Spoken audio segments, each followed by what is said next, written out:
Mi preocupación siempre ha sido por lo que a mí me van a preguntar en el juicio, de verdad. Usted que está estudiando matemáticas y el examen es de inglés, ¿sí? Entonces yo siempre trato de saber a mí qué me van a preguntar. Y yo me pongo a pensar, si yo cuando llegue ya me van a decir a mí, ¿no resolvió el conflicto israelí? ¿No resolvió el conflicto árabe-israelí? ¿Usted no lo resolvió? Yo le dije, no, resolví el conflicto que tenía con mi señora, que es una sola. Voy a resolver, ni siquiera sé. Si a usted cuando llegue le van a decir, bueno, ¿qué hizo usted por Palestina? Bueno, nosotros llevamos meses trabajando una cronología no tan exacta, pero muy didáctica, que nos ha permitido, cuando leemos algo en la Escritura, ubicarlo cronológicamente. Pusimos a Jesús en el año 0, ¿cierto? Jesús en el año 0, y hay una discusión si nació en el 4, en el 2, en el 6. Nosotros no nos metemos, nosotros que andamos buscando peleas, ¿no? Nosotros, el año 0 para mí está bien, ¿cierto? Y pusimos en el 2000 antes de Cristo, ¿a quién? No escucho. Uy, más fuerte, por favor. Abraham, sí, ya se olvidó. Y pusimos en el 1500 Moisés, y en el 1000 a David. Y del 1000 para adelante se complicó un poquito, ¿no? Porque se dividió el reino en el norte y sur, y entonces nos vamos hasta el 700. ¿Qué pasó en el 700? Cayó el reino del norte. Luego el 600, ¿qué pasó? Cayó el reino del sur. Luego el 500, el regreso, pudieron regresar. Y luego el 400, el silencio de Dios. El periodo intertestamentario empieza una época en que no hay palabra, no hay profecía. 400 años de silencio. Hoy, para que tengamos un poquito más de claridad y entendamos un poquito la postura de la Escritura con relación a las noticias y a lo que está pasando en el mundo, vamos a tratar de ver algunos elementos aquí. Vamos hasta el tiempo de Abraham. Recuerda, por allá en el 2000 antes de Cristo, Abraham y su esposa Sara habían recibido la promesa de Dios que tendrían una descendencia, escuche, y que esa descendencia heredaría la tierra que Dios le prometió a Abraham. Entonces dijeron, bueno, vamos a ponerle un nombre a esa tierra que Dios prometió. Y no se complicaron, le pusieron tierra prometida. Ah, bueno, muy fácil, no se complican con los nombres. Esa tierra prometida va desde el gran río, que es el Éufrates, hasta el mar, que es el Mediterráneo. Luego estamos hablando de todo lo que llamamos nosotros el Medio Oriente, que es la tierra que se le prometió. Bueno, y pasaban los años, chotilín, tilín, y de aquello nada que nacía el hijo prometido. Y yo tengo una tierra que va a ser heredada, que Dios me prometió, y no tengo heredero. Dice la Escritura que como ya era bastante avanzada en edad Sara, la esposa de Abraham, la Escritura dice, de forma tan bonita, dice que Sara ya había dejado la costumbre de las mujeres. O sea, Sara ya no peleaba, ya era una señora tranquila. No, mentira, no, es un eufemismo para decir que ella ya no menstruaba, ya había terminado su edad fértil. Y Abraham tenía 100 años, ya cerca, en ese momento ya 85, 87 años, y nada. Entonces Sara tuvo una buena idea. Sara le dijo, tal vez voy a tener el hijo, como yo ya no soy fértil, voy a tener mi hijo en mi esclava, que es de mi propiedad. Y tenía una esclava que se llamaba Agar, una morena, africana, preciosa. Entonces le dijo, voy a tener tal vez mi hijo en mi esclava. Entonces le dijo al esposo, mi hijo, embarace a la empleada. Y él, para no andar llevando la contraria a la señora y peleando y que después le echan vaina y todo, entonces embarazó a la empleada, la esclava. Y de ahí, como lo dice Génesis 16, nace el hijo de Abraham con la esclava. El hijo de la astucia de Sara. Mandó a la esclava que se embarazara en vez de ella y nació Ismael. Recuerde ese nombre, Ismael. Ismael, no se complique con el nombre de la nación que nació a través de Ismael. Es fácil también, ¿no? Los nombres tan bonitos cuando son así sencillos. Entonces la nación que nació de Ismael se llama los ismaelitas. ¿Ya? Fácil, ¿sí o no? No se lo va a olvidar. La que nació de Ismael, pues los ismaelitas. Y ellos, fue el primer hijo que tuvo Abraham y digamos que legalmente quien heredaba era el primer hijo, y en ese caso era el primer hijo. Pero la promesa estaba en el hijo que tuviera con su esposa Sara. Casi 14 años después de que había nacido Ismael, con 90 años de edad, se embarazó Sara. Entonces imagina la llegada de ella a la clínica materno-infantil. La abuelita de 90, sesión geriátrica, le dijeron. Se dijo allá, la sesión geriátrica, y no, es que viene embarazada. Y a los 100 años de Abraham, 90 de Sara, tuvieron a su hijo Isaac. Isaac está en Génesis 21. Y entonces, Ya hay una polémica, ¿cierto? Hay una polémica. La polémica es que legalmente, ¿quién hereda? El primogénito. ¿Y quién es el primogénito? Ismael. Pero como la promesa es de Dios, Dios claramente dijo que la bendición era a través de Isaac. Isaac tuvo 2 hijos, unos gemelos, Esaú y Jacob. Entonces ya está complicando más la herencia, ¿cierto? Se está enredando la herencia. Entre más hijos aparezcan por ahí, pues más enreda la herencia, ¿no? Entonces ahora Isaac tuvo a Esaú y Jacob. Resulta que si la herencia era en Isaac, debía heredar el primogénito, que era Esaú. Pero Dios dijo claramente que el que heredaba era Jacob. A Jacob le cambiaron nombre por Israel. ¿Qué nación viene derivándose de ese Jacob que se llamó después Israel? Los israelitas. Es fácil los nombres. De Ismael, los ismaelitas. De Israel, los israelitas. Ya, fácil. Pero ya está turbio el asunto, porque hay otros que consideran tener derecho legal por ser primogénitos. Sin embargo, muy clara está la promesa, porque Dios se le apareció a Jacob, que se le cambió el nombre por Israel, y le dijo que en él se cumpliría la promesa y que era a su descendencia que le daría esa tierra. Luego eso lo tenemos claro, eso no hay duda, eso está en la escritura totalmente claro. Para los que se rigen por la Torá, o para los que nos regimos por la Biblia que contiene los libros de la Torá.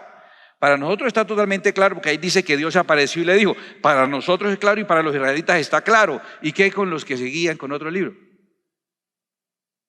Pero aquí vamos a sumar el punto de vista que está basado en la Biblia y en la Torá. Si usted dice, no, yo quiero el punto de vista del Corán, está equivocado de lugar, ¿sí? Porque esa es nuestra base. Pero entonces entienden ya cómo se empieza a complicar. Hay más personajes aquí involucrados en esa discusión.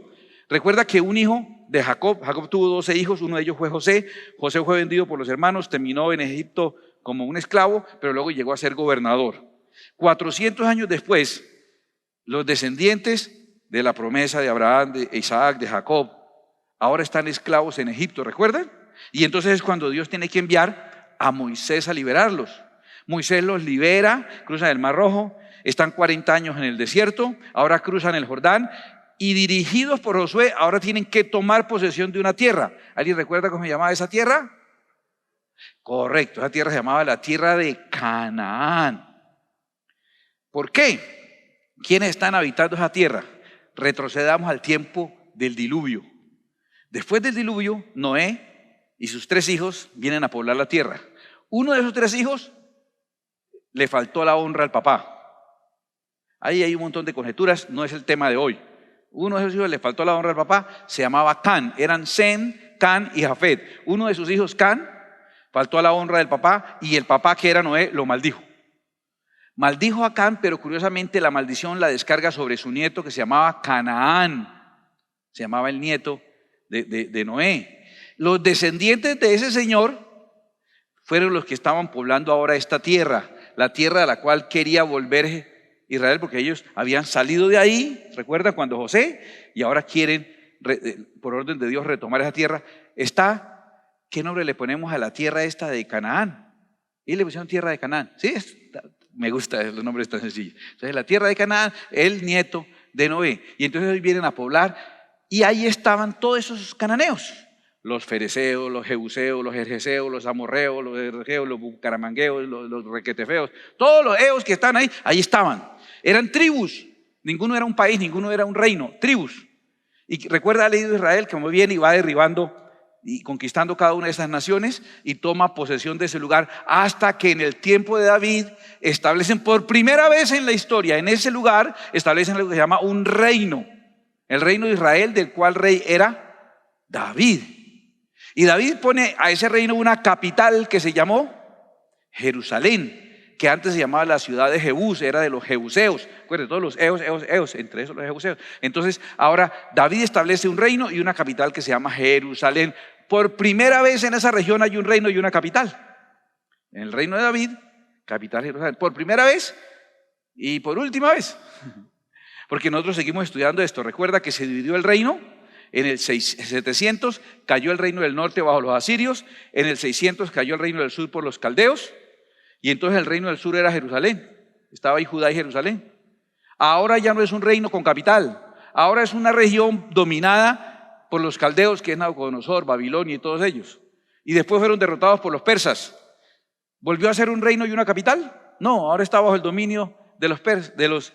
Después de los persas fueron derrotados por los griegos, después de los griegos por los romanos, y nunca más volvió a ese territorio una nación con una capital, nunca más, solo en el tiempo del Reino Unido, cuando Saúl, David, Salomón, hasta su hijo Roboam. Eso ya lo estudiamos, por eso estoy yendo así tan rápido. Entonces, ¿qué pasa? Cuando llega el Imperio Romano, que es el tiempo en que Jesús viene a la tierra, el Imperio Romano dominaba toda esa región. Mire que la región de la que les estoy hablando es esta, mira. Aquí es Jerusalén. El Imperio Romano lo llamaba Anatolia, sí, así se llamaba esa región.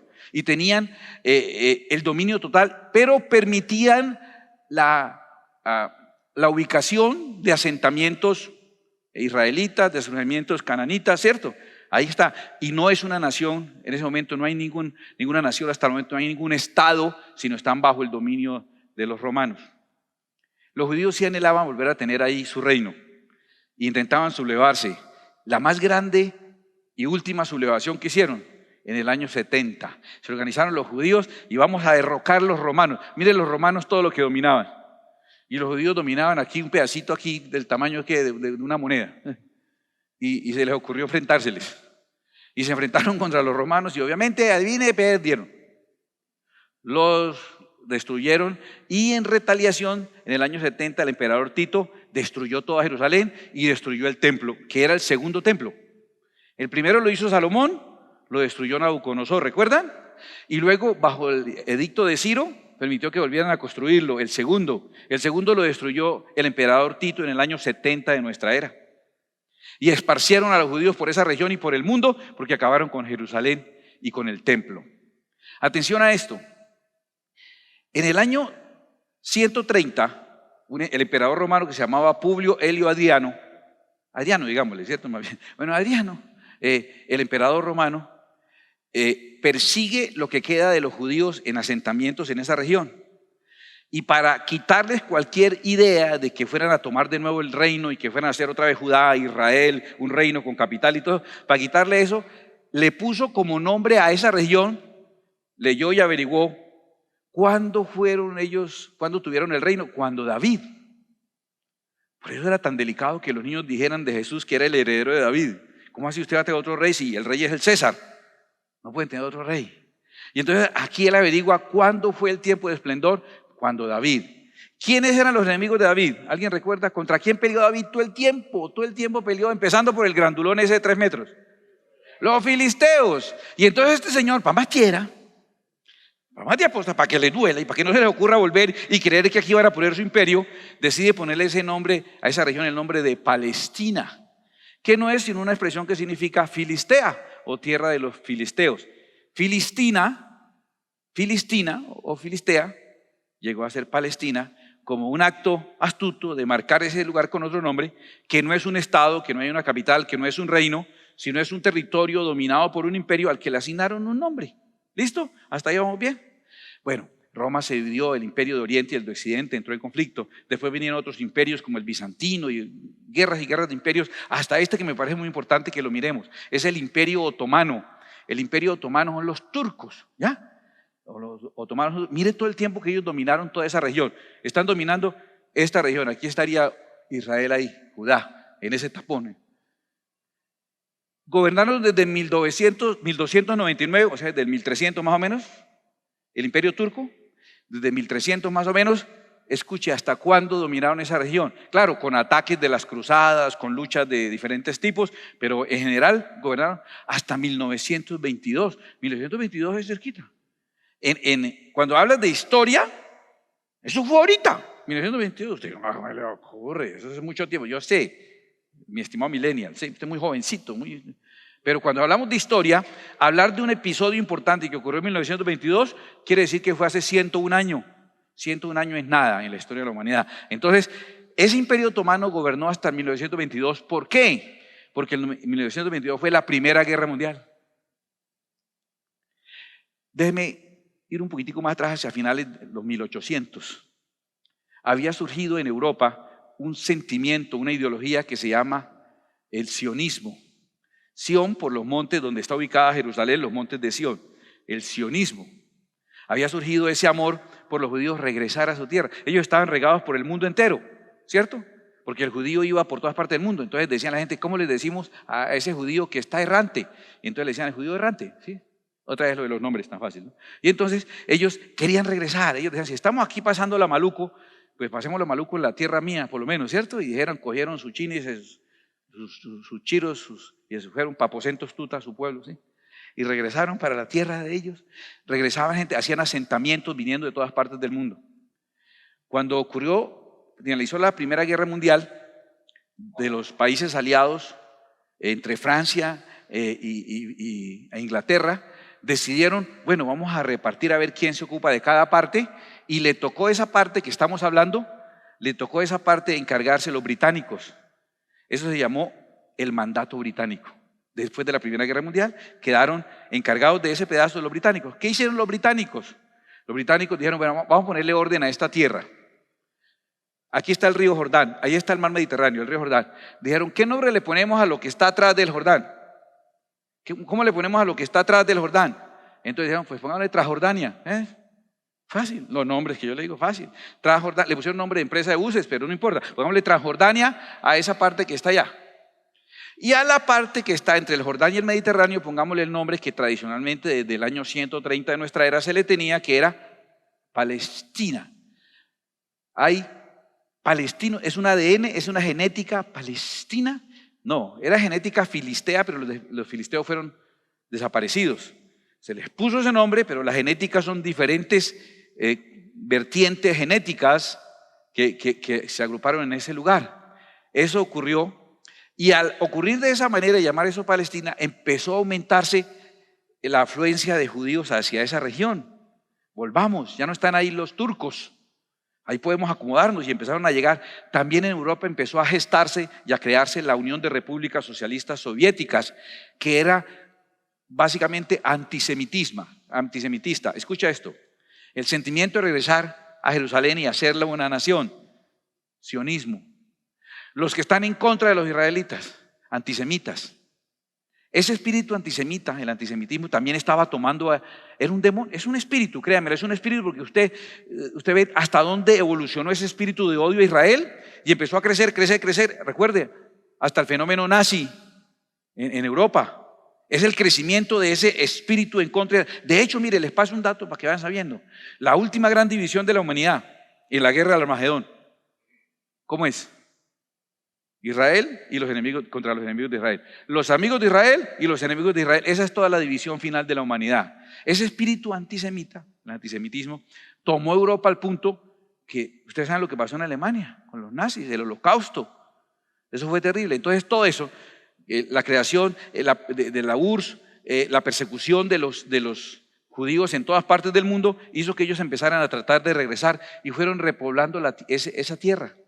Fueron tomando lugar ahí. De todas maneras, también hay gente de otras ADN, de otras genéticas, pero también estaban los judíos ahí. Después viene la Segunda Guerra Mundial y viene el Holocausto. La Segunda Guerra Mundial, para ponerle fin al Holocausto, que finalmente fue una guerra basada en el espíritu antisemita, que tomó toda Europa y que a veces se manifiesta en el barrio que usted menos imagina, en el vendedor de chorizos, en el de los domicilios, un espíritu antisemita terrible, con un odio y ni siquiera sabe qué es lo que está odiando, pero lo odia. Eso sí, con odio jarocho, pero no sabe ni qué está odiando, ¿sí? Ni por qué. Es un espíritu que toma a la humanidad. Después de la Segunda Guerra Mundial, todo lo que está en rojo estaba habitado por otras personas, otras genéticas, otros ADN. Eso que está en rojo, y llamamos palestinos. No es una genética, es un nombre que se le dio a las agrupaciones de personas que fueron estando en ese lugar. ¿Correcto? Pero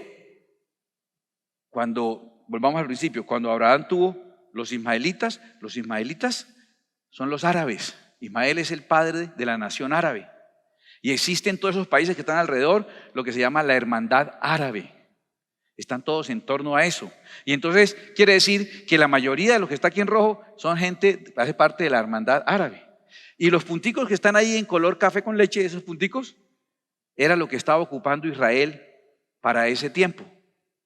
Pero después del Holocausto, permitiendo que los judíos pudieran irse a algún lugar, llegaron a la conclusión, recién creada la ONU, dice, bueno, pero necesitamos que los judíos tengan un lugar. Entonces viene aquel famoso edicto de 1948 en que la ONU hace esta división, quedó dividido así.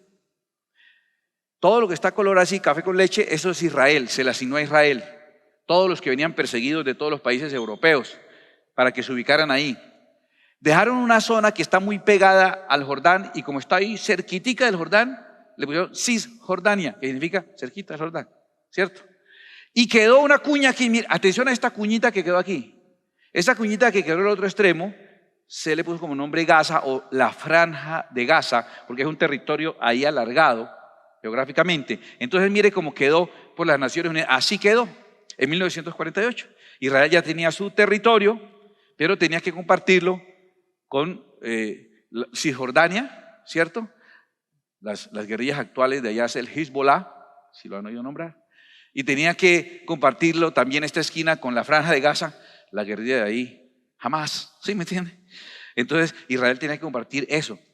A los 2 días de fundado Israel, 2 días de fundado un país, todos los países vecinos aprovecharon y le dieron gracias a la ONU, gracias por amontonarnos de los israelitas aquí cerquita, porque así arrinconados nos queda más fácil acabarlos. Y deciden venir a exterminar y a desaparecer Israel.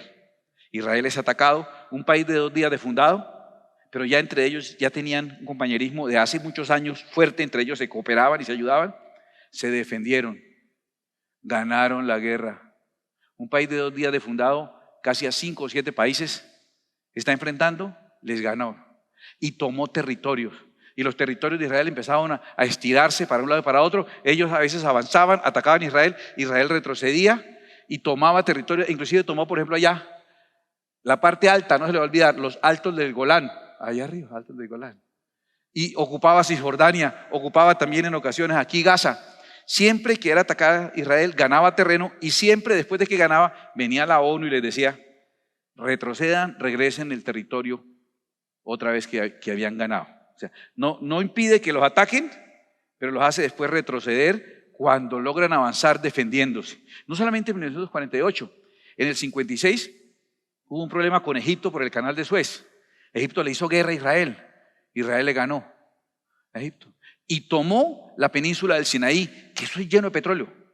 Usted se agacha, hace un huequito con el dedo y sale petróleo ahí. Y entonces Egipto, cuando le quitaron la península del Sinaí, ahí peleando con Naciones Unidas y todo, llegó a un acuerdo con Israel.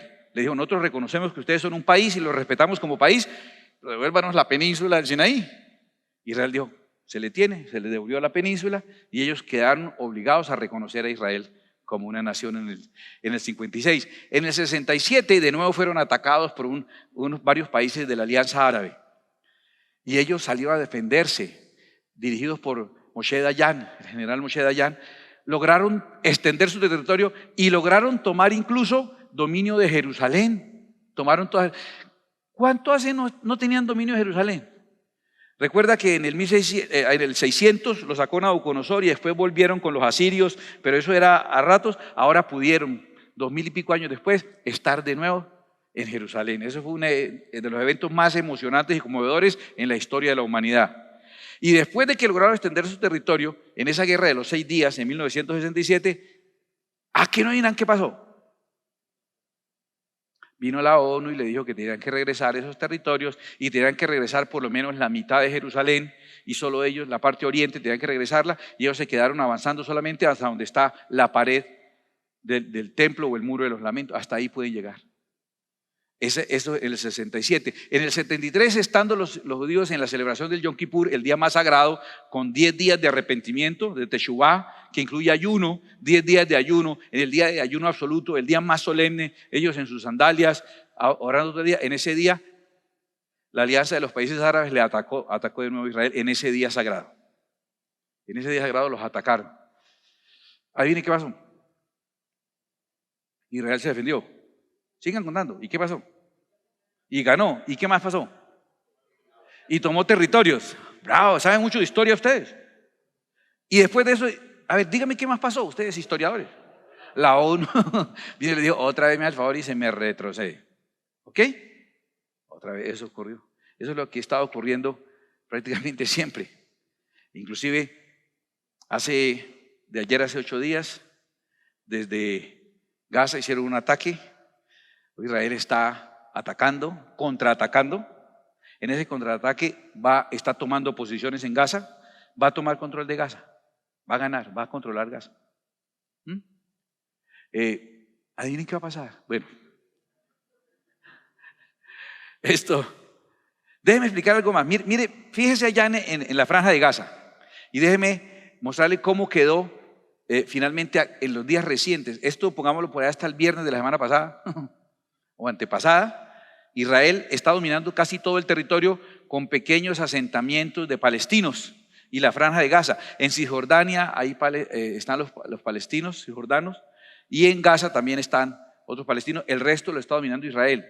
Con una diferencia muy curiosa, es que el territorio en que domina Israel hay desarrollo, hay derechos humanos, hay educación, hay salud, hay hospitales, hay clínicas, avenidas, carreteras, hoteles, industrias, desarrollo de empresas tecnológicas, desarrollo inclusive de industria bélica. Es muy fuerte. En los territorios donde no gobierna Israel, gobiernan los fundamentalistas islámicos. No hay derechos humanos, especialmente las mujeres, cero derechos, las obligan a vestirse como ellos digan, no tienen ninguna participación. Los niños son objetos utilizados inclusive como o escudos humanos o armas bélicas. Un descenso tremendo, tienen agua, no tienen electricidad, no tienen industria, no tienen, solo guerra, guerra, guerra, guerra. La obsesión de ellos, inclusive en su constitución, el grupo desde la OLP, su constitución dice que los judíos, dice, nosotros amamos tanto la muerte como los judíos aman la vida.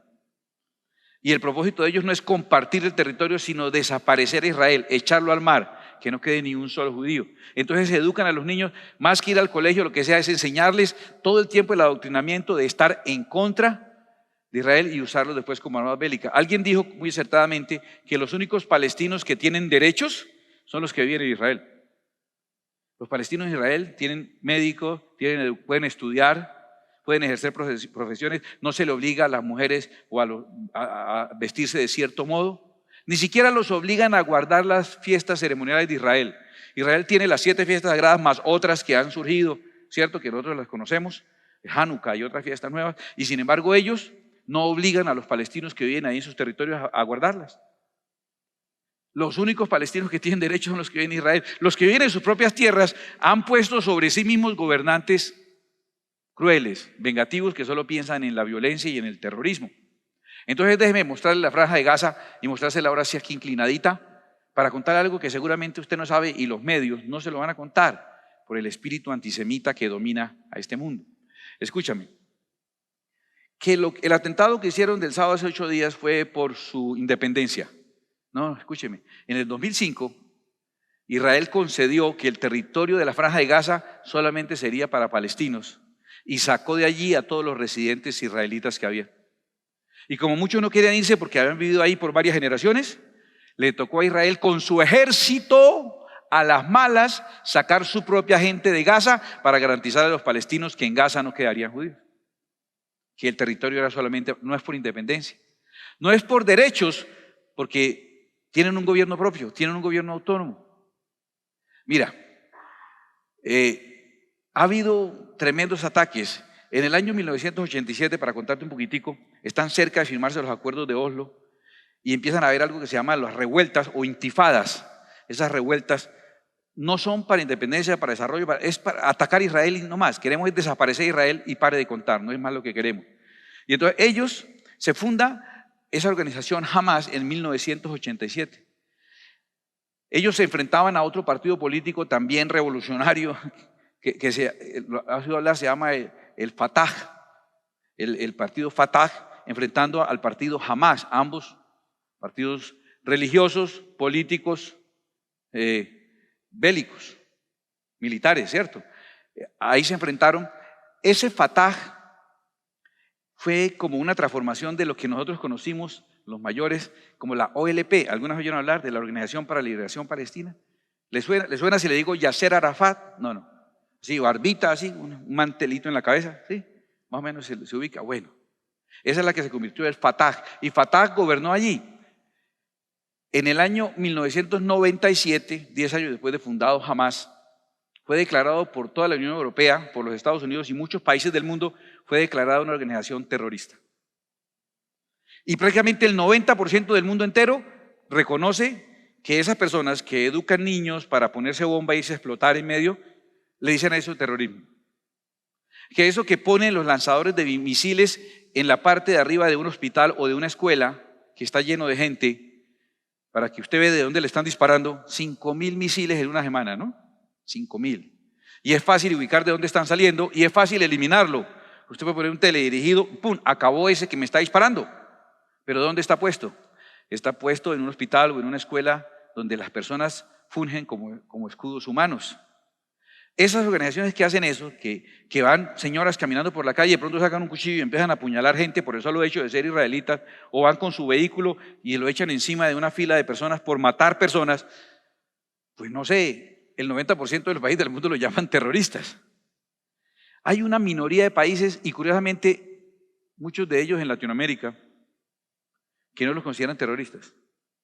De hecho, los países normales, cuando hablan de ellos, les dicen los terroristas de Hamas o de Hamás. En esos países ignorantes lo llaman las milicias de Hamás. No les dicen terroristas, sino milicias de Hamás. Quiero contarte esto. En el año 2006 hubo elecciones en la Franja de Gaza. Elecciones.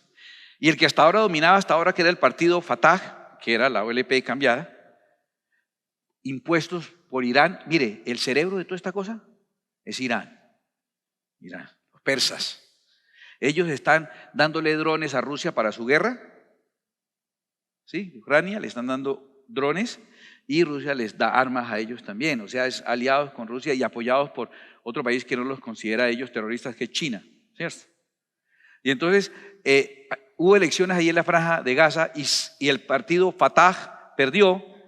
Y la gente votó y eligió como el gobierno de ese entonces, a partir de ahí, eligió al movimiento terrorista Hamás. Las personas votaron, ganaron y desde 2006, desde 2005, desocuparon ahí los israelitas. Desde 2006 gobierna directamente en la Franja de Gaza, gobierna Hamás, gobierna directamente. Solo que no invierten dinero como Israel en hacer productiva la tierra, en hospitales y en escuelas y vías, sino los invierten en misiles y misiles y misiles y armas, y usan a las personas porque tienen un odio que ellos mismos no pueden manejar. Ustedes, no quiero entrar en detalles, pero todos han visto escenas e información de cómo fue ese ataque.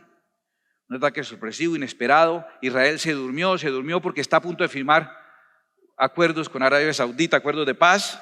Ya entregó la Franja de Gaza, que era lo que ellos decían, que era lo que pedían, y ya se la entregamos. Ya tienen elecciones libres. Están pensando quitar barreras en la frontera porque les tocó poner barreras en toda esta frontera. Inclusive Egipto también las tiene. Porque es que a veces las señoras o los niños que pasan debajo de la ropa tienen un montón de explosivos y van a explotarse ellos mismos en medio de un centro comercial o frente a una sinagoga o en un evento deportivo. Entonces les tocó poner eso para que todo el que pasa lo revisan a ver qué trae. No sé si eso me parece opresión. A mí me parece una necesidad imperativa. Incluso Egipto también lo hace, pero con Egipto no están furiosos. Eso es lo que ha estado ocurriendo ahí en ese lugar. Y bueno, yo no pretendo ser un experto de esto, solamente mi trabajo es leer un poco más, informarme y explicarle de manera sencilla, ¿no? Para eso me pagan ustedes, ¿eh? Para hacer el trabajo que les da pereza hacer ustedes. Entonces yo lo hago y vengo y tengo mascadito. Pero hay documentos como por ejemplo el libro que se llama El hijo de Hamás, de un desertor del movimiento terrorista Hamás, y cuenta la obsesión tan tremenda que le infundieron a ellos desde niños. Solo existen con un propósito: eliminar a Israel. Mi meta en la vida es matar israelitas y destruir. No es más, no pienso en desarrollo, en progreso, en emprender, en hacer empresa. Solo pienso en la única empresa que quiero. Si usted mira las construcciones y las viviendas, son casi las mismas de la época del siglo I. No hay avance. El avance que usted vea en los territorios donde está Israel. Yo no pretendo ser un experto, de verdad. Pero Menos ahora, porque no solo el mundo ha cambiado, mi mundo ha cambiado, mi barrio ha cambiado, mi cuadra ha cambiado. O sea, yo estoy sorprendido de los cambios que veo ahora. El muchacho del Peto, el que pasaba por las tardes, Peto, ¿recuerda? Ya no pasa, se lanzó al consejo. No, en serio. De verdad. El celador, ¿sí? Entonces usted, Olinto, antes le decían, Olinto, venga, el celador, Cela, venga, Olinto. No, ya no atiende casi, está ocupado todo el tiempo. Porque ahora es un experto en cosas de salud y dietas. Eso es un experto en la dieta keto. Y a todo el mundo anda regañando y diciéndole el celador ya no tiene tiempo casi de vigilar la cuadra porque está ocupado en su especialización médica de TikTok. Ya no le puede decir, Olito, usted tiene que decirle, doctor Maiter, usted tiene que decirle así, para que medio reaccione, si no reacciona. Compañeros míos, pastores, que yo, al igual que a mí, les costaba trabajo aprenderse la tabla del 7, a memorizar los libros del Antiguo Testamento. No, ahora son geopolitólogos y hacen videos de cuál es la situación árabe-israelí, el conflicto palestino, el origen, la solución, juzgan, dicen, tremendo. Yo no quiero caer en ese error, perdónenme. Yo estoy dando una información que usted puede encontrar fácilmente, pero se la puse en orden como para que le quede más facilito el trabajo, que le quede claro. Pero yo prefiero no juzgar ni evaluar. Afortunadamente no me van a pedir eso. Mi preocupación siempre ha sido por lo que a mí me van a preguntar en el juicio, de verdad. Usted que está estudiando matemáticas y el examen es de inglés, ¿sí? Entonces yo siempre trato de saber a mí qué me van a preguntar. Y yo me pongo a pensar, si yo cuando llegue ya me van a decir a mí, ¿no resolvió el conflicto israelí? ¿No resolvió el conflicto árabe-israelí? ¿Usted no lo resolvió? Yo le dije, no, resolví el conflicto que tenía con mi señora, que es una sola. Voy a resolver, ni siquiera sé.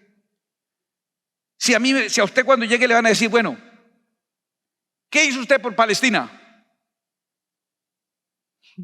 Usted dice, ¿para la esquina? ¿Cuál esquina?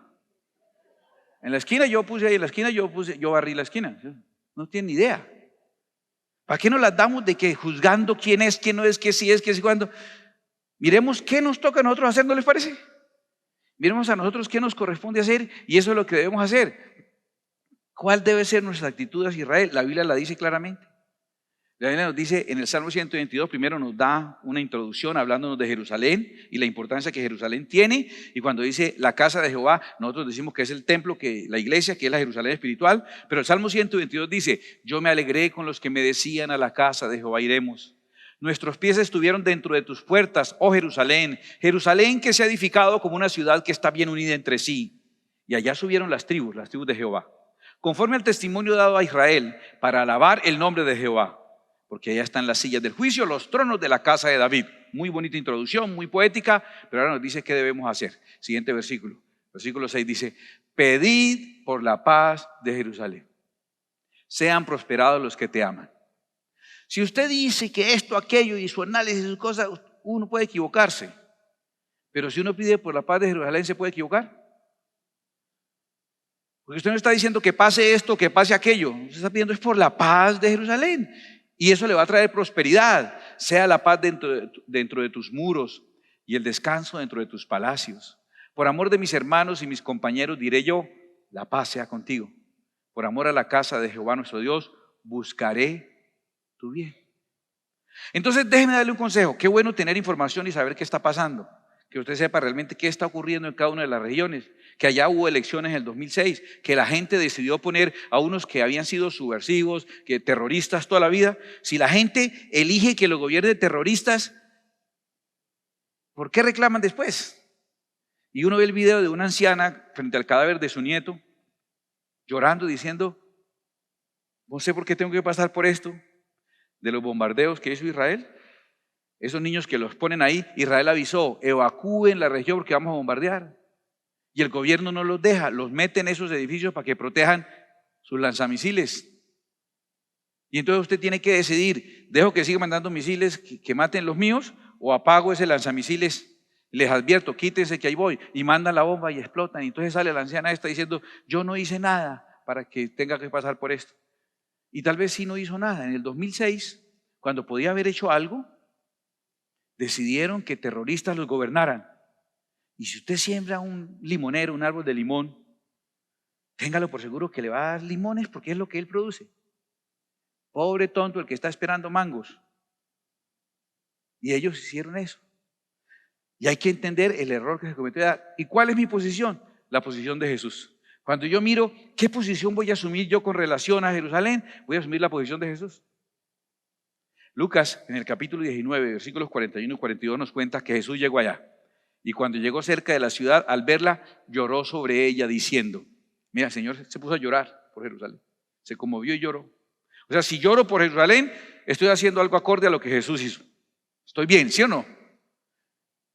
Oh, si también tú conocieses, a lo menos en este tu día, lo que es para tu paz, mas ahora están encubiertos tus ojos. Escucha esto y déjame sugerirte una postura. Una postura con relación a Israel es, ten cuidado de no dejarte tomar por ese espíritu antisemita que fue el que habitaba en los nazis, en Hitler y todos ellos. Y después de que entra, hermano, no lo ataja uno.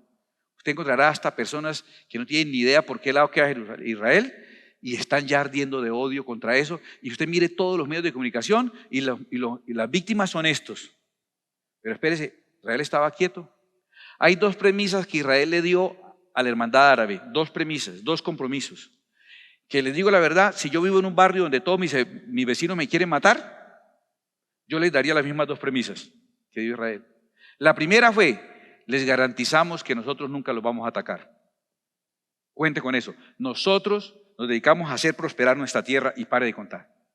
Garantizamos que nunca los vamos a atacar, primera premisa.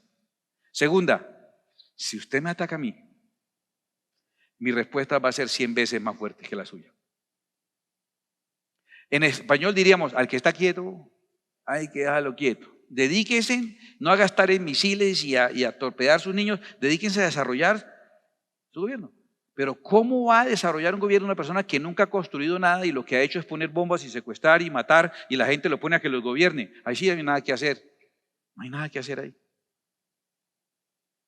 Entonces, la garantía que ellos le dan, nosotros nunca los vamos a atacar, pero si usted me ataca, mi respuesta será 100 veces más fuerte que la suya.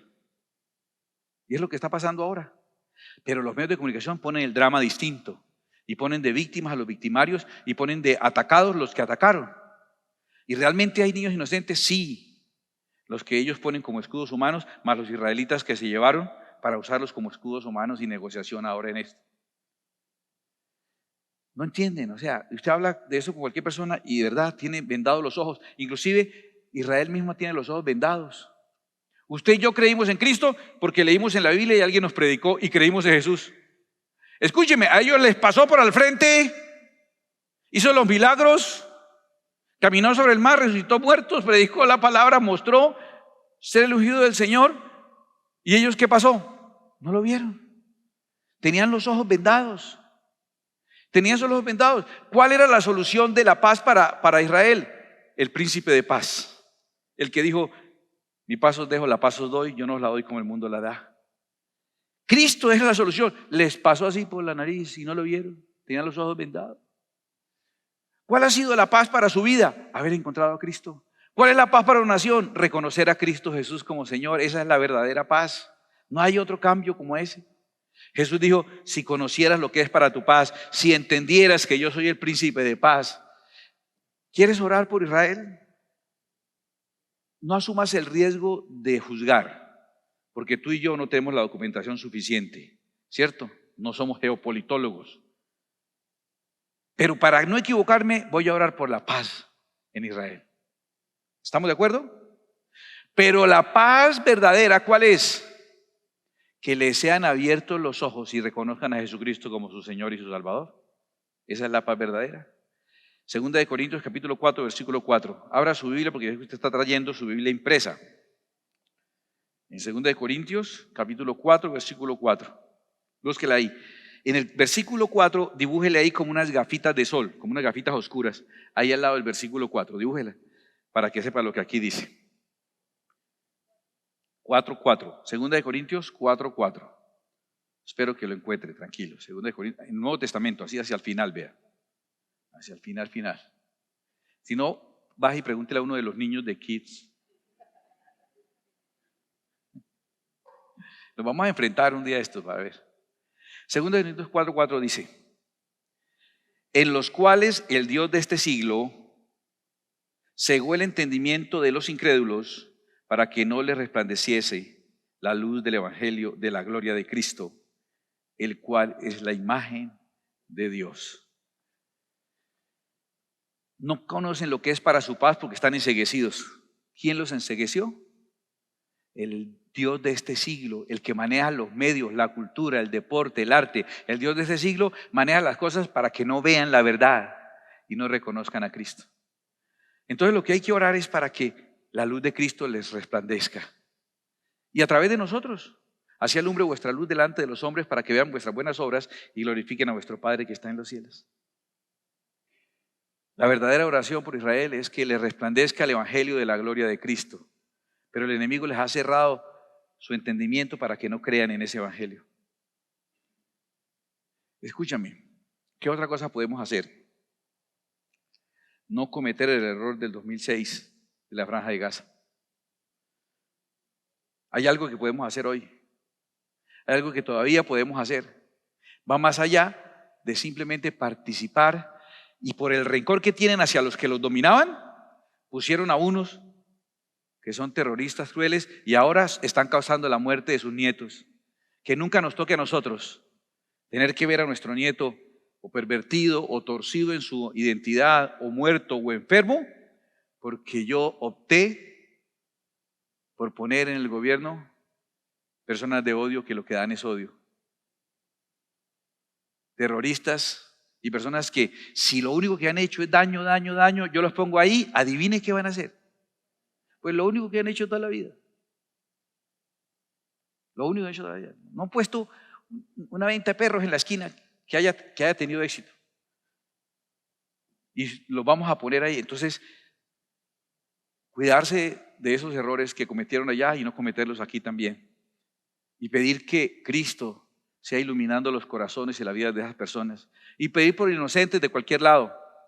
Los que están siendo matados. Recuerda que hicieron un montón de niños que quemaron y degollaron, 40 niños y bebés que mataron en el ataque de Hamás.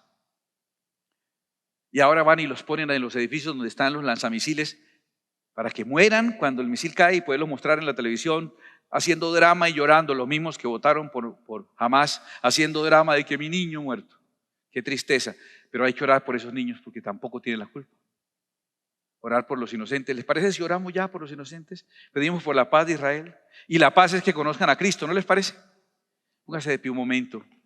Padre que estás en el cielo, hoy queremos, Dios mío, elevar una oración especial por ese tu pueblo, a quien tú nos has mandado amar. No nos has mandado a evaluar o a juzgar. Afortunadamente no soy yo quien decido. No sé de política, no debo decidir los movimientos militares. Ni siquiera presté servicio militar, no tengo idea de nada de esto. Yo lo que sí sé es que tú eres paz y cuando viniste a mi vida la llenaste de paz y sé que a la vida que llegas y a la familia que llegas y a la comunidad que llegas y a la nación que llegas, sé que tú traes paz, Señor.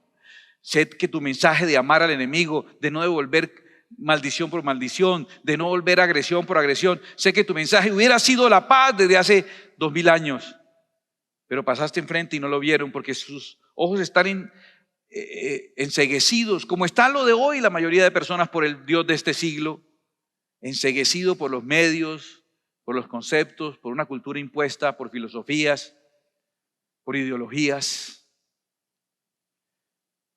Vamos a pedir lo que debemos pedir. Te pedimos por la paz en Jerusalén, Señor. Te pedimos por la paz de Israel. Haya paz en sus muros, Señor, por favor.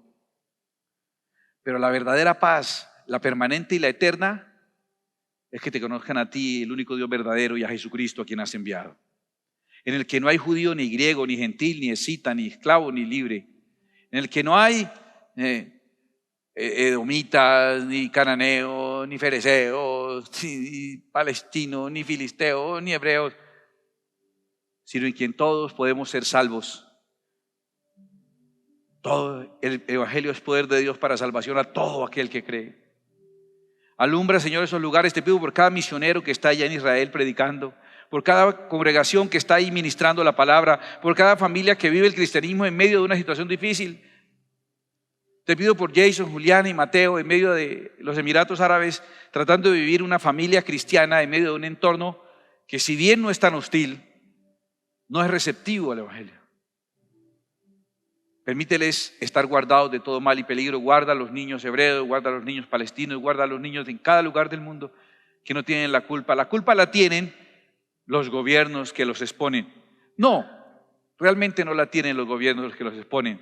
La culpa la tienen los que eligen esos gobiernos. Eso sí tenemos la culpa, los que elegimos esos gobiernos. Somos los verdaderos culpables. Tráenos luz, tráenos entendimientos. Que la luz de Cristo alumbre, Señor, a todas las naciones, por favor. El propósito de Dios con este canal no es reemplazar tu iglesia, ni tu tiempo personal de estudio y de búsqueda de la presencia de Dios. Es apoyarte en tu crecimiento espiritual y el conocimiento de las Escrituras. Tú puedes apoyarnos a nosotros también cada vez que ves un video, cada vez que le das like, que lo compartes. Cuando te suscribas a nuestro canal, invitas a otros a suscribirse también. Es la manera en que tú nos apoyas para que nosotros también podamos seguirte apoyando. Que Dios te bendiga.